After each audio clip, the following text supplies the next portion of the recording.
guys, welcome to the newest episode of The Bearded Gamer Show. As always, I'm your host, The Bearded Gamer, Chris Arnone. And you might notice things are a little different today, huh? Different mic, totally different surroundings. I am at Motaku right now in the Modern Gaming Room, sponsored by Gamers Paradise. And tell you what, this has just been awesome. You're in this room, you can hear Bohemian Rhapsody and Rock Band 3 at least 6 times an hour. We got Persona 4 Arena. We've got, I think, Capcom versus Tatsunoko over there. We've got Street Fighter Cross Tekken, Mortal Kombat, all kinds of stuff, all kinds of awesome tournaments. There's still another day left of this. It's crazy, and it's fun, it's good times.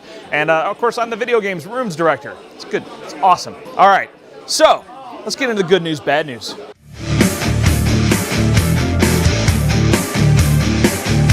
So first up, we got some just straight news, okay? Rayman Legends has been announced as an exclusive title for the Wii U that, of course, is coming out sometime later this year, sometime probably in the holiday season. So you're probably wondering, why is this just news? Why isn't it good news? Why isn't it bad news? It's a little bit of both. That's why I said it right here. So why do I think it's not good news? Well, exclusivity just always means less people get to play what might be a really great game. So I'm never for that. But at the same time, I think it's not strictly bad news because the Wii U isn't out yet.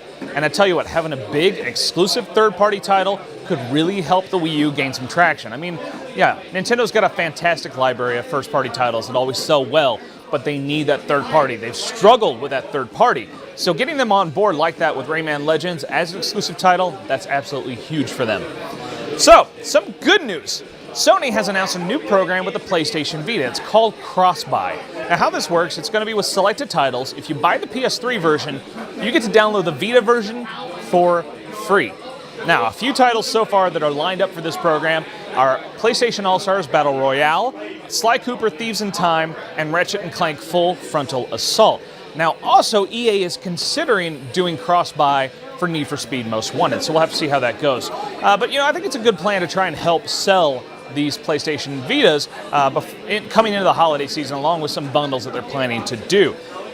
However, that ties me directly into some bad news. Sony has confirmed they will not be dropping the price on the PlayStation Vita anytime this year. Won't be until sometime next year. But like I said, if you look at the cross-buy program, they've got some bundles, already lined up. I know they're going to do Call of Duty. I think they're talking Little Big Planet as well. They're really going to try to use those tools to sell them at the current price level before they think about a price drop, probably sometime next year. But if you were waiting, hoping there'd be a price drop before the holidays, it's not going to happen. Sorry.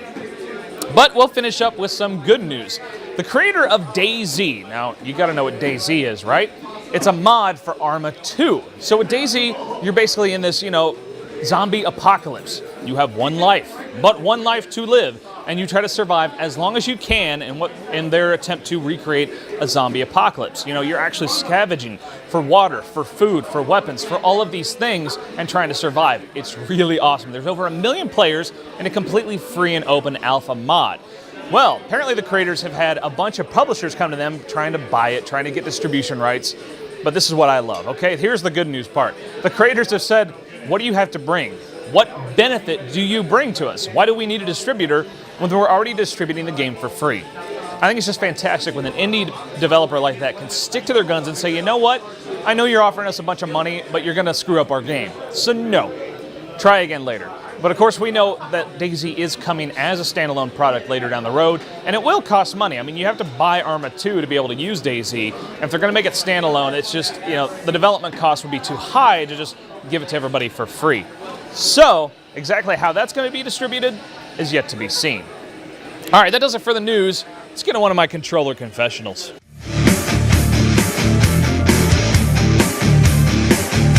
All right, so earlier this week, Alex Hutchinson, who is the creative director behind Assassin's Creed 3, had some kind of nasty words to say. Now, there was some discussion. People were asking him about what he thinks about the way that games are judged, and specifically the difference between Western games and Japanese games. Okay, and I'm going to quote directly, so I'm going to read here for a second.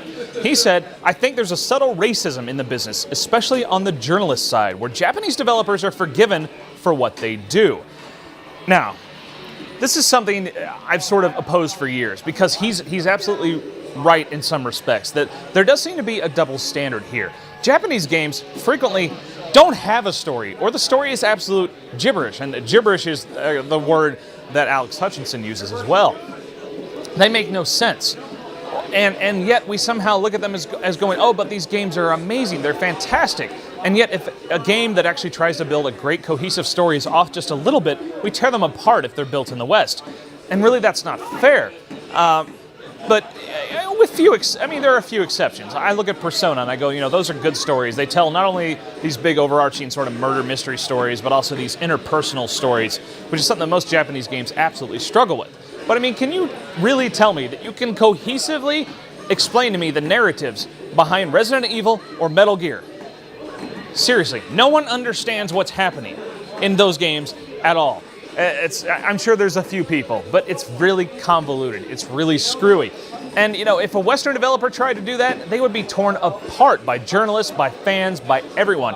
And this is a problem I had for a long time when I was editor-in-chief over at GamerFeed. That community was predominantly very pro-Japanese games. So if we said anything bad about Nintendo, anything bad about a very Japanese game, the community just went bonkers on us, and it made no sense. However, do I think this is racism? I don't know about that. I mean, for some people, yes, they're very pro-Japan games, in which case, yes, there's a racism problem.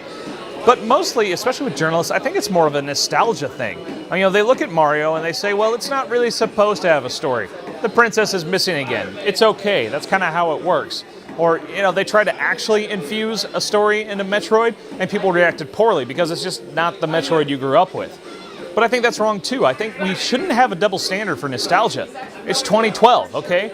Video games are not the same as they were back in 1985. We have changed so much. We've come so far. We can't just expect certain titles to stay back in that 1985 mode.